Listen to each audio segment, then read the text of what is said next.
Hi, my name is Steven Struble. I'm a certified IT major. I do online support in the Gen2 forums and IRC. I also write software, and I'll leave a link to my GitHub in the description below. Oftentimes, I see people make the same mistakes that lead to system infection on Microsoft Windows. I've even seen people in IT with bad security practices. The thing you need to know is that out of the box, Windows is a very vulnerable operating system, so it's up to you to configure your security. The biggest mistake I often see people make on Windows is that they install the Windows operating system, they set up their administrator account, and that's just the account that they continue to use. And that is a very dangerous and very bad security practice because your administrator account has full control over the system. Malware will typically target these directories and the subdirectories and files within those. And like I said, your administrator account has full control over the system. There's a lot of dangerous software on the web. You don't want to run those potentially dangerous scripts on your administrator account. By creating a standard user account, you only have privilege within the subdirectories within this user directory here. So in order for malware to cause damage, it would have to find a way to escalate privilege. And you have to have a very sophisticated piece of malware in order to escalate privilege. I'm not saying it's impossible. Um, We see exploits like kernel backdoors, bots, PowerShell injections. Those are potentially capable of privilege escalation, but most malware isn't. On here I'm using Windows 8.1, so I'll go to Control Panel, User Accounts and Family Safety, User Accounts. Now you won't be able to see Secure Desktop when it pops up, but I have to type in my administrator password in order to escalate privilege. So one moment.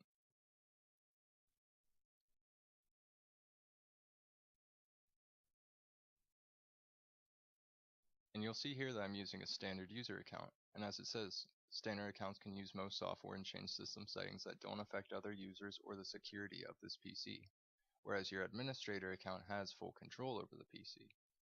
Like I said, the last thing you want to do on your administrator account is launch a web browser.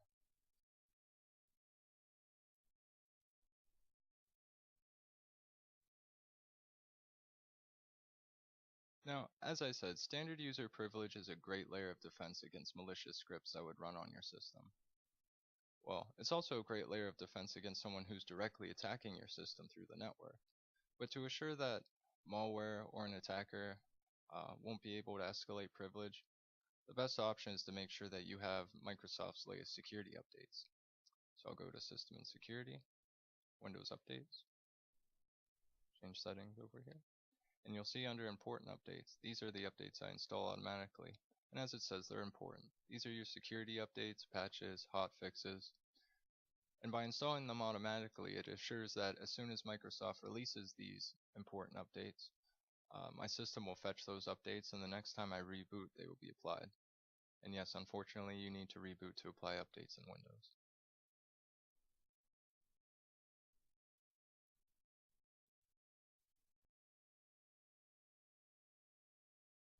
Now, as I said, as long as you're using a standard user account and you have the latest security updates, it's highly unlikely that malware will be able to escalate privilege. But just in case, it's always good to have proper malware protection. Windows comes pre-installed with Windows Security Essentials, and this includes software such as Windows Defender. Unfortunately, Windows Defender does not have the most extensive definitions for identifying malware. I've seen a lot of infected systems with Windows Defender enabled, it just doesn't see all the malware. So I highly recommend getting something better than Windows Defender. Personally, I recommend Malwarebytes. Been using this for years and it's a great anti-malware program.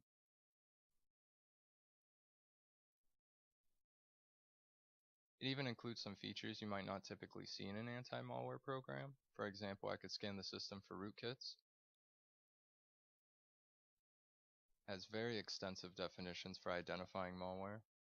But my favorite thing about Malwarebytes is that I can run it alongside Windows Defender without conflict. And that's really cool because you typically can't do that with anti-malware software because they would share a lot of the same definitions for identifying malware. So two anti-malware programs will typically conflict with one another because one will see the definitions of the other and that would register as malware, and you would end up with a ton of false positives. You might even get a forced system shutdown because the system's trying to protect itself. So it is really cool that you can run these two alongside each other. It's an extra layer of defense, and I do highly recommend it. Now, make sure that before you scan the system with Malwarebytes, if you're using a standard user account like you should be, um, make sure that you launch Malwarebytes with administrator privilege so that it has permission to scan those important system files. Because if you're using a standard user account and you don't launch Malwarebytes with administrator privilege and you scan the system, from the end user, from the graphical user interface, it'll look like it's scanning the system. But what's really going on in the background is it doesn't have permission to scan those important system files. So, like I said, make sure you launch Malwarebytes with administrator privilege before you scan the system. I also recommend that you get an ad blocker for your web browser. Ad blockers are great because they can help block potentially malicious scripts before they even have a chance to run on your system. It'll also make your browsing experience a lot more convenient because, honestly, I don't know of anybody who likes ads and pop-ups anyway, so you might as well block as many of them as you can. On here I'm using Mozilla Firefox with uBlock Origin. uBlock is a great ad blocker. It's also available for Google Chrome as well. Now, if you're using Internet Explorer or Microsoft Edge, those security settings are a little more extensive and they could be kind of subjective as well. That extends beyond the scope of this presentation. I'm not going to go over every security feature that's included in a web browser, but just know that if you are using Internet Explorer, you could go to Internet Options, click on the Security tab, and here are your security settings for Internet Explorer. If you're using Microsoft Edge, you can open up the Edge browser, go to More Options, Advanced Settings, and you can configure your security settings for Microsoft Edge there.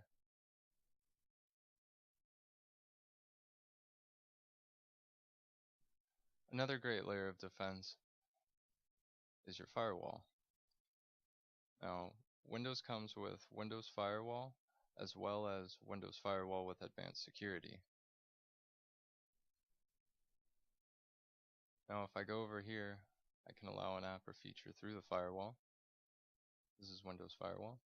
And if I wanted a Windows Firewall with Advanced Settings, which is basically the stateful firewall rule set, I could go here. I escalate privilege.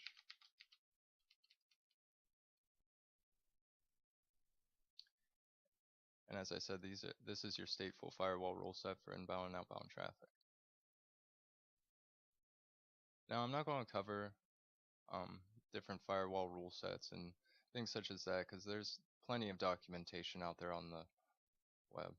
I'm just letting you know that it's there if you need it.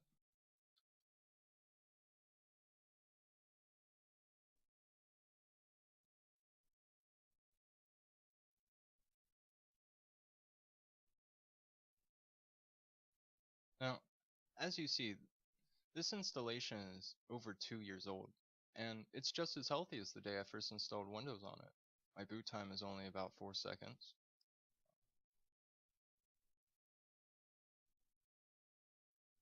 I'm not utilizing very many system resources. I mean, I'm recording my desktop, but now if something's hogging your resources, you really need to investigate and find out what that is. I'm not necessarily saying it would be malware. A lot of developers will add a startup service in order to make their software appear faster than what it really is. But the problem with that is we only have a finite amount of system resources.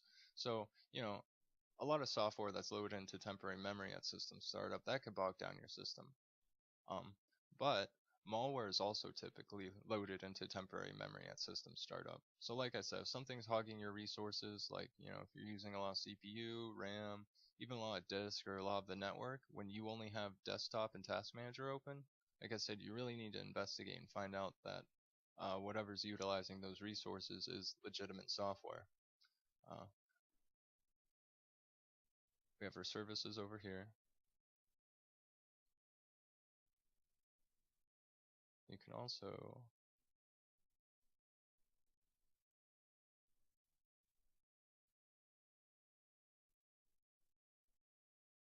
this is the startup type. And I like the extended view because I could just click on a service and read the description.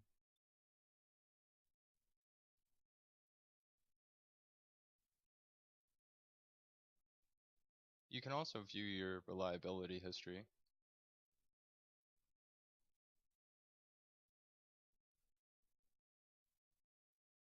Now, this was from, I was trying to get some old software to work, and some bugs that were fixed with the latest updates, but also when my power went out, that also knocked down my score. But for a while, you notice my score is going back up to a 10.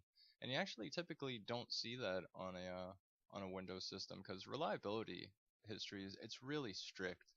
Um, so yeah. Now, there's a lot of other security practices that I could go over. I'm not going to go over all of them in this presentation because there's a lot of them, and quite often they can be subjective as well. So, I mean, there's a lot of documentation out there for your specific purposes. But a few other proper security practices would be, for example, if you use a public network segment, for example, a public Wi-Fi hotspot at a coffee shop or an airport, um, some of those networks they don't update their firewall and they're vulnerable to man-in-the-middle attacks. And anybody could be using SSL strip, just waiting for somebody to log into an online account. Um, so if you use public networks, I would recommend using a VPN. Um, Another good security practice is to encrypt your file system. That'll protect against bare metal attacks in case your computer is lost or stolen. And encryption remains one of our best layers of defense. Another good security practice is to keep your backups off the network. Like for example, if you take regular snapshots from like a NAS, you might want to reconsider that because there's a potential that if your network becomes compromised, then well, all your backups are potentially compromised. Um, there's that ransomware worm that's been going around. So personally, I prefer to just keep my backups off the network. There's other configurations you can do as well that would assure that you could take regular snapshots, but that you're not vulnerable to malware like that.